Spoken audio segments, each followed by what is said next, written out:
Salut les amis, c'est Isma, bienvenue sur Ce qui me fait kiffer, Passion Pop Culture. C'est un plaisir de vous retrouver sur la chaîne pour parler bien évidemment de Outlander comme tu l'as vu dans la miniature. Cette fois-ci, on va parler de l'épisode 6 de cette saison 7. Avant d'aller plus en avant, abonne-toi, commente, like et partage. Ici, on mélange les passions. Dès que le cœur parle, je parle. Voilà, le but est de partager un maximum toutes les passions, tout ça, de la pop culture en général et de petits sujets annexes. Donc, les amis, donnez votre force. C'est votre force qui aide la chaîne à prospérer. Le message de blabla est passé. Maintenant, on va parler tout de suite de cet épisode 6, voilà, qui met en avant la suite directe de l'épisode précédent avec la fuite du fort Ticonderoga. Claire et Jamie ont fui avec l'ensemble, on va dire, des civils et des rescapés suite à la défaite du fort. C'était un épisode très très bon qui m'a d'ailleurs lancé sur cette série de vidéos pour parler d'Outlander sur la chaîne. Et désormais, on va parler de cet épisode. Du coup, on a l'épisode qui va vite monter en action.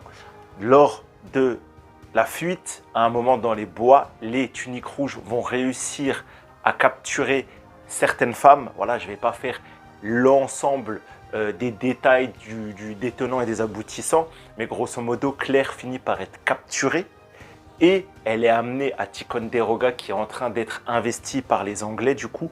Et à ce moment-là, on va avoir un épisode quasiment centré sur Claire comme dans les premières saisons et ça fait très plaisir d'avoir le retour un peu style saison 1, saison 2, de la vision de Claire, de la voix off de Claire qui analyse son environnement, tout ça. Claire, bien évidemment, va reprendre en main l'ensemble des prisonniers et de la partie logistique. Elle va retrouver le fameux Walter, l'homme qu'on a laissé suite à l'amputation dans l'épisode précédent. Elle va aussi aider les femmes à trouver de l'eau. Elle va aider une femme qui a un bébé, voilà, à la mettre le plus à l'aise possible. Et c'est elle qui va aller discuter avec les tuniques rouges pour faire un peu le dialogue, tout ça. Dans le livre, j'ai des petits souvenirs. Il me semble que c'est un peu plus développé cette partie-là.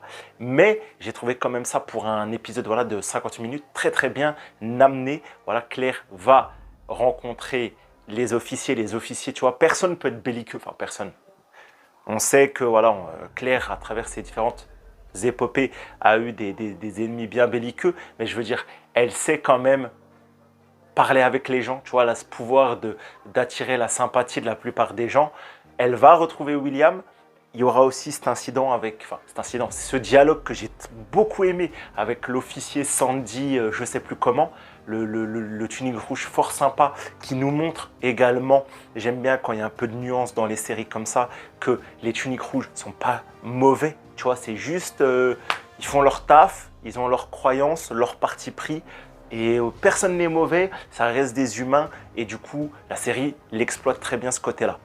On va avoir également donc Claire qui a un face-à-face avec William. Et au début, elle ne le reconnaît pas. C'est lui qui dit « Mais vous êtes Claire Fraser de Fraser Ridge ». Et à ce moment-là, elle le voit et elle a une émotion. Catriona Balfe, c'est incroyable. De toute façon, cette série, comme je le dis à chaque fois, est faite par des artistes, avec des artistes, pour des artistes. C'est vraiment pour moi la top série en termes d'acting, de reconstitution historique et de dramaturgie. Voilà, c'est pas pour rien qu'elle est dans mon top de mes séries préférées. C'est vraiment pas, tu vois, surcoté comme série pour moi. On a à côté de ça Jamie et Ian qui tentent d'aller sauver Claire. Du coup, Jamie et Ian, eux, seront un peu en retrait dans l'épisode, même si Ian, lui, va servir de tout son aspect indien pour entrer dans le fort, car maintenant les Mohawks sont les alliés des tuniques rouges. Il va pouvoir aller parler à Claire et il aura également une confrontation avec William, car il a sauvé la vie à William, il l'a amené chez les Hunters, excusez-moi les amis, et il lui a laissé de l'argent. Du coup, il ne peut pas vraiment s'en prendre à Claire ni à lui. Et voilà, de toute façon, William, c'est un gentleman, il veut les aider, il veut s'accomber, comment dire, il veut se montrer digne de sa dette. Voilà, de base, il aimerait aider Claire, ça se voit, mais c'est vraiment les obligations qu'il a envers Ian, il va les laisser fuir, tout ça. tout en lui disant « la prochaine fois que je te vois, ça ne pourra pas se passer comme ça ».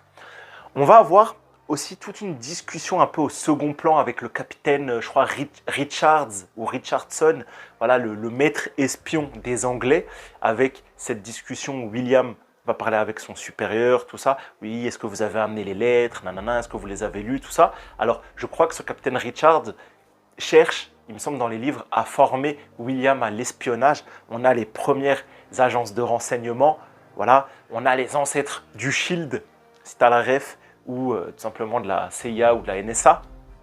Mais en tout cas, voilà, il y avait ce côté espionnage avec cette formation, avec ce maître espion. De toute façon, la guerre d'indépendance, la révolution américaine, on y voit énormément de choses. La première petite guerre, les premières guérillas et les prémices de l'espionnage. Historiquement, c'est tellement passionnant, c'est trop intéressant. Du coup, en personnage secondaire, on a Walter qui est en train d'avoir une embolie pulmonaire, qui va décéder des suites de son amputation.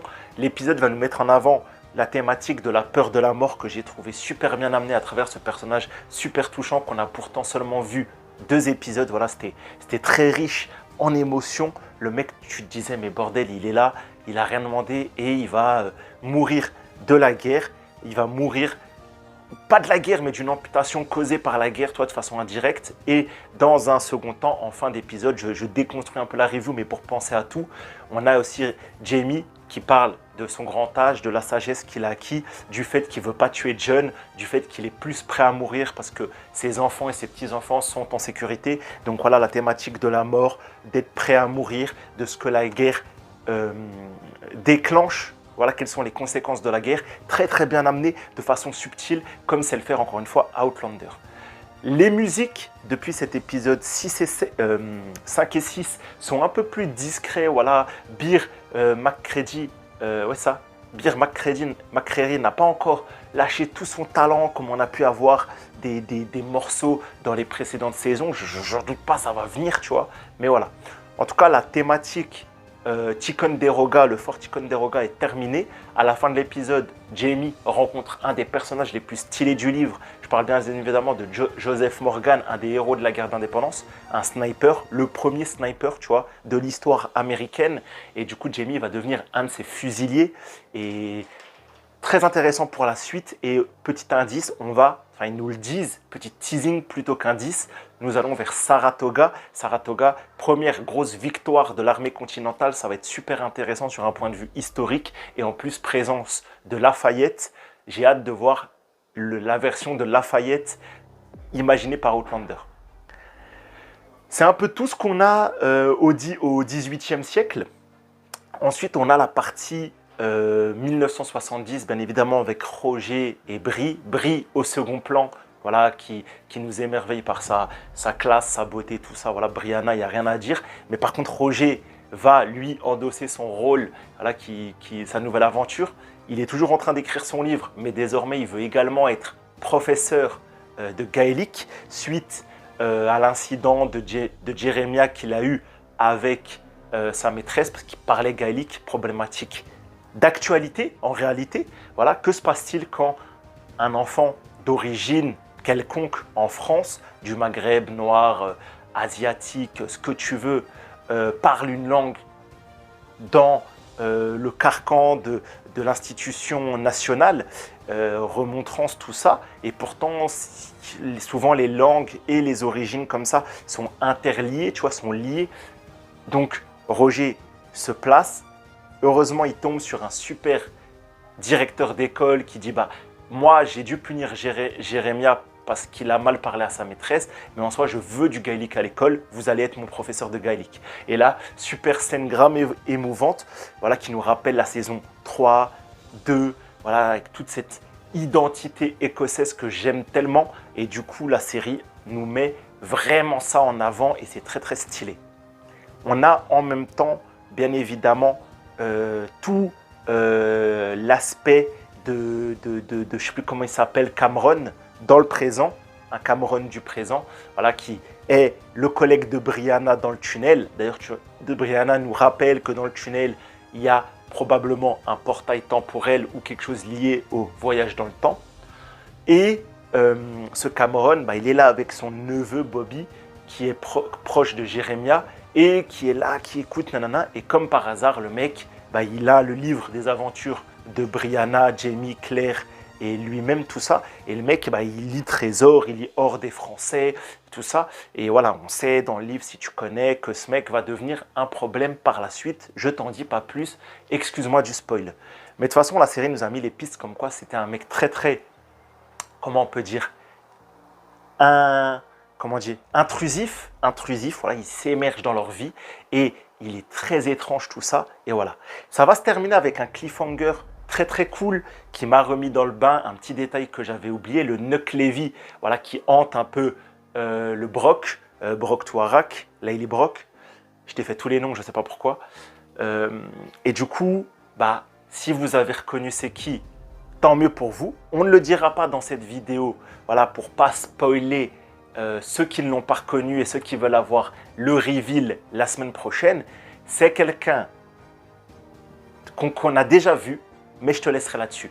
En tout cas, le Nuck Levy existe.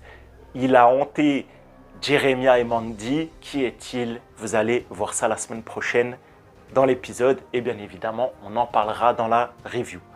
Donc du coup, pareil, voilà, la reconstitution historique dans cet épisode est toujours magnifique. Je parle des costumes, des décors, des canons, des tuniques rouges. Je kiffe. On n'a pas eu de bataille d'ampleur, mais en vrai, je trouve que l'action, elle est là. Même si c'est que quelques minutes où tu n'as que Jamie qui tire quelques flèches, Claire qui tente de s'échapper. C'est une série, elle n'a pas besoin d'avoir d'immenses batailles, d'immenses scènes folles. Je trouve que la série parle toute seule. L'écriture des dialogues est très qualitative. C'est vrai, je le redis. On avait, dans les 4 premières saisons, une série qui prenait énormément le temps de tout détailler. C'est un peu le problème des séries modernes qui, avec les saisons qui passent, deviennent un peu plus pressées dans ce qu'elles racontent. Mais en vrai, c'est pour devoir clôturer, entrer 1 milliard de choses, parce que les chapitres et les livres, eux, au fur et à mesure, deviennent plus gros, là où les séries, elles, les saisons deviennent plus courtes. Mais c'est normal, il faut sélectionner, c'est plutôt ce sentiment-là. Peut-être que quand tu ne connais pas les livres, tu n'as pas ce sentiment. Moi, je l'ai parce que j'ai poncé les livres. Voilà, pendant une époque, c'était mon livre préféré. Et le chardon, comment c'était? Le Tartan et le chardon. Sachez que c'était le nom de Outlander avant que la série s'appelle Outlander et que la trame des livres reprend ce titre. Mais avant, c'était le Tartan et le chardon. Voilà, bref, en tout cas, les amis, on se retrouvera la semaine prochaine pour poursuivre tout ça. Dites-moi, vous, si vous pensez que j'ai oublié un élément capital de cette review. En tout cas, voilà, qualitatif, cool, très cool. Ah, Yann et Rachel. Eh ben, si vous avez vu l'épisode, voilà, c'est magique, ça parle tout seul. Rachel, on aime, Yann, on aime. Voilà, c'est cool. Yann, top personnage de la série.